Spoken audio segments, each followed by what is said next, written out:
నువ్వు అడిగింది ఇంత అయితే నువ్వు అడుగు వాటికంటే ఊహించే వాటికంటే అత్యధికమైన దాని మీద నిన్ను కూర్చోబెడతాడు. కూర్చోబెట్టప్పుడు నీ కళ్ళలోంచి ఆనంద బాష్ప, నువ్వు ఆనందకరమైన స్థితిలో నువ్వు పలకరిస్తాడు. నాకు మాట ఏడ్చావు కదా, గుర్తుందా? మరి ఇప్పుడుందా ఏడుపు? నవ్విపోవచ్చు లోకస్తులు, నవ్విపోవచ్చు ఇతరులు. వాడికి తెలియదు కానీ ఈ దేవుని గొప్పతనం ఏంటో, వానికి తెలియదు కానీ ఈ దేవుడు సృష్టికర్తని, వానికి తెలియదు కానీ ఈ దేవుడు ఏదైనా చేయగలడని. తెలియనోడు ఎగతాళి చేసుకుంటాడు, తెలిసిన నువ్వు వాడిని ఎగతాళి లక్ష్య పెట్టద్దు, దేవుని పాదాలు పట్టావు.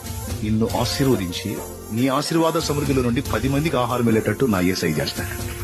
చుంటితేనే ధారల కన్నా యేసునామమే మధురం, యేసయ్య సన్నిధినే మరువజాలను.